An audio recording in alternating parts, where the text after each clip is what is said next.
ভাই আপনি যদি ইমো ব্যবহার করেন তাহলে কিন্তু এখনই এই মুহূর্তে দুইটা সেটিং ইনেবল করে রাখেন।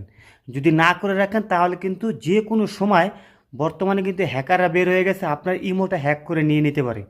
ইমোটা হ্যাক করে নিয়ে নেওয়ার পরে তারপর আপনার সকল তথ্য কিন্তু সে পেয়ে যাবে। তারপরে কিন্তু আপনি একটা ঝামেলায় পড়ে যাবেন, এমনকি আপনাকে কিন্তু ব্ল্যাকমেলও করতে পারবে। তাই অবশ্যই বন্ধুরা এখনই ছোট দুইটা সেটিং করে রাখুন, কাজে আসবে। কিভাবে করবেন দেখিয়ে দিই। বন্ধুরা, প্রথমে আপনারা আপনাদের মোবাইলে থাকা ইমো অ্যাপসটি ওপেন করবেন। আমি ওপেন করলাম। ওপেন করার পরে এরকম আসবে। আসার পরে বাম পাশে যে প্রোফাইল আইকন আছে সেই প্রোফাইল আইকনে ক্লিক করবেন। ঠিক আছে, এইখানে ক্লিক করার পরে দেখবেন লেখা থাকবে সিকিউরিটি অ্যান্ড প্রাইভেসি। এখানে ক্লিক করে দিবেন। ক্লিক করার পরে দেখবেন লেখা থাকবে লগইন প্রোটেকশন।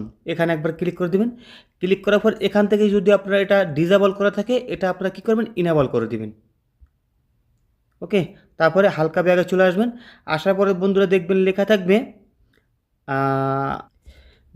থাকবে ম্যানেজ ডিভাইস। এখানে লেখা থাকবে ম্যানেজ ডিভাইস, এখানে ক্লিক করে দিবেন।